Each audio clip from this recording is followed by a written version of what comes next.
सानाम कोगे डोगो जोहार वेस्ट बेंगल कोल tribe channel रे आपे स्वागत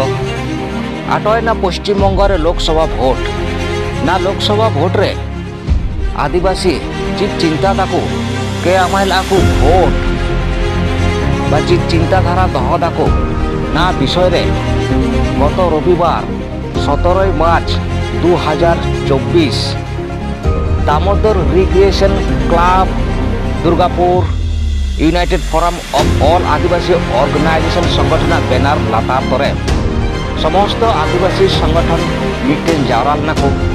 सेता 10टा खय आई पहाड़ 6टा धाबी आलोचना सभा चालयना उपस्थित ताहेकन ताबने आबुरेन पश्चिम बंग आदिवासी कोल समाज सेवा संघ तथा पश्चिम बर्धमान जिला कमिटी रेन सभापति राजेश कोल महाशय আমি দেখেছি নিতেন বাবু উপরে যে রাগ আমার তো আমি গাছ ভাগ করে নিয়েছি ওদের রাগ হলো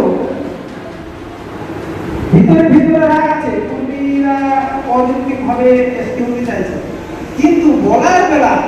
এই কথাগুলো লোক বলবে আমি বলবো এইরকম সাধু সাধু ভাব আমাদের মধ্যে কিছু আছে তো আমরা একটু ছোটখাটো বলে ফেলি ওই জায়গার উপরের মধ্যে খাতড়া নতুবা রায়পুর নতুবা বেঙ্গল এই জায়গাগুলোর মধ্যে হ্যাঁ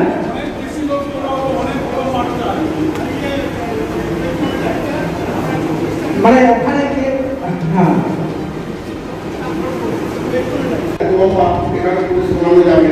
আমি ভাবছি আমাদের কনভেনার যারা আছেন ওদের মধ্যে সমস্ত করে ঠিকঠাক করে আপনাদের সামনে আমরা বলবো ওটা প্রায় 8 মতো হয়েছে হাতের লেখা তাহলে ছোট হবে তারও ডিসাইড করতে হবে কারণ একটা মাথা থেকে বেরিয়েছি তো সবার সাথে এটা মানে আলোচনা করলে সংযোজন বিয়োজনটা হবে কারণ আমি প্রথমে দিয়েছিলাম মুখ্যমন্ত্রীর উদ্দেশ্যে খোলা দিচ্ছি সেটা যখন আমার 7-8 পৃষ্ঠা লেখা হয়েছে তখন আমাদের রান্না পর্যন্ত আর খোলা চিঠিকা ইস্তাহার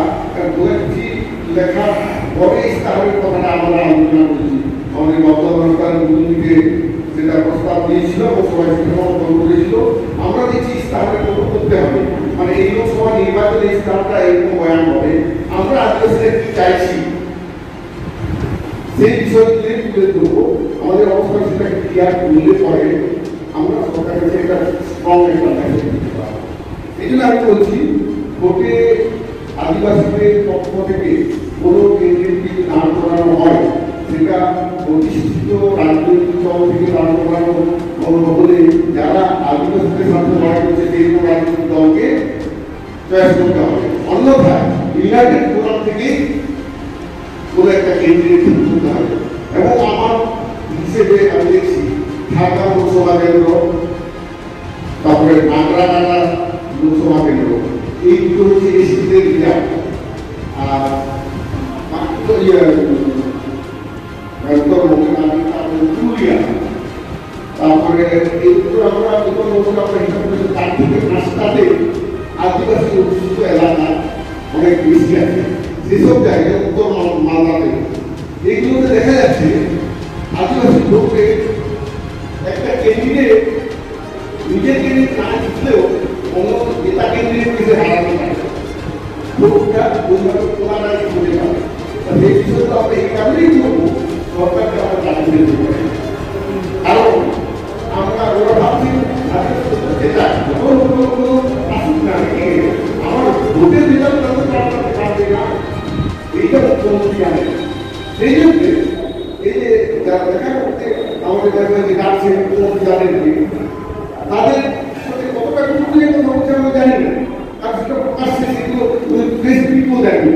উনি নিজে কি বলতেন যে হ্যাঁ আমি আপনাদের সঙ্গে এই কথা বলেছি এই বার্তা দিয়েছি এবং না আপনি সেটা করেন না তো এই জন্য আমি বলছি সরকারকে প্রেসারে রাখতে হলে রুলিং গভর্নমেন্টকে রুলিং পার্টিকে আমাদের এই গোটা নীতি ঠিক করতেই হবে এবং আমাদের সংবিধানটা কয়েক তুলে